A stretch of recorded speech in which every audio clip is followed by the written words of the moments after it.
Hola chicos, ¿cómo están? Vamos a trabajar hoy con un tema que ya estuvimos viendo en clase, que tiene que ver con el relato de humor, ¿sí? El objetivo principal de este tipo de relato no es solamente hacernos reír, provocar risa en el lector, espectador, sino tiene un objetivo más profundo, que es el de hacer una crítica social, hacer una denuncia. Muchas veces hay situaciones sociales problemáticas que no se o que se expresan de una mejor manera a través del humor, y así se canaliza entonces en este tipo de relatos, muy vinculados muchas veces con la política, con la sociedad, con problemas que, como les decía recién, se canalizan, se expresan de una manera más amable y se reciben también más amablemente desde este lugar.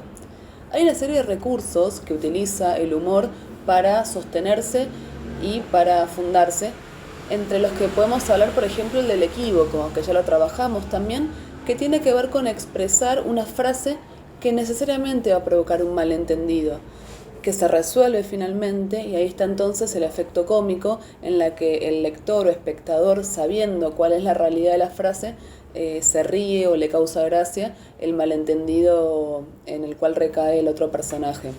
Otro de los recursos muy trabajados fundamentales del humor es el de la parodia, es decir, una imitación burlona o una imitación, sí, que muchas veces es exagerada, ridiculizante, respecto de una situación, de un personaje.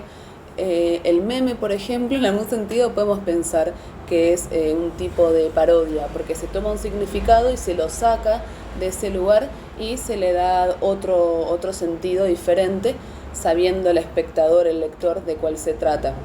Otro de ellos es la ironía, una frase que se dice en un sentido queriendo significar justamente lo contrario, y cuenta con que el interlocutor entienda que no es el sentido literal el que se usa, sino este nuevo que se le añade. La exageración, ¿sí? Un término muy concreto, una situación, unas características que se exageran para provocar el efecto cómico. El absurdo, el sinsentido, proponer situaciones que no tienen sentido, que son insólitas, y desde ahí también aparece esta cuota de humor. El contraste, ¿no? Dos personajes, dos situaciones que son muy opuestas una de la otra, que puede generar entonces justamente por el contraste la comicidad, ¿sí? Entonces, ustedes con el cuento La Buena Noticia fueron reconociendo todos estos elementos, el equívoco con la frase voy a ser mamá, que se interpretaría de una manera natural como que la esposa está embarazada, siendo que está significando literalmente que va a ser mamá, lo cual desencadena todas las acciones posteriores de Leticio ante este malentendido, ¿sí? Y quiero, antes de cerrar con esto, leer las consignas del cuento con el que ustedes iban a trabajar también, que es el Conde Drácula.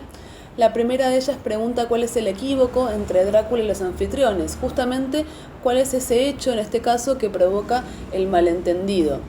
Siguiente, cómo resuelve Drácula este problema una vez que le entiende de qué se trata, qué hace entonces para poder solucionar lo que le significa haber entendido mal, de la misma manera las excusas que pone para justificar el por qué actúa de esta manera tan rara.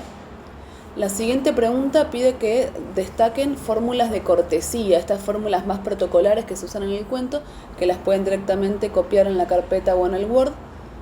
Hay momentos en los que el conde va a suspender ya su protocolo y va a hablar de una manera un poco más grosera, lo mismo, tienen entonces ahí que ustedes señalar esas frases. El adjetivo que utiliza, el alcalde usa uno y el conde usa otro muy distinto para referir al mismo hecho, entonces es lo que tienen que marcar. Y un sinónimo de fastidiarse que usa la esposa al final de la escena, cuando en realidad dice que se le fastidia la cena, de qué otra manera ustedes lo podrían expresar. Bueno, los leo por Classroom o por acá. Un beso, chao.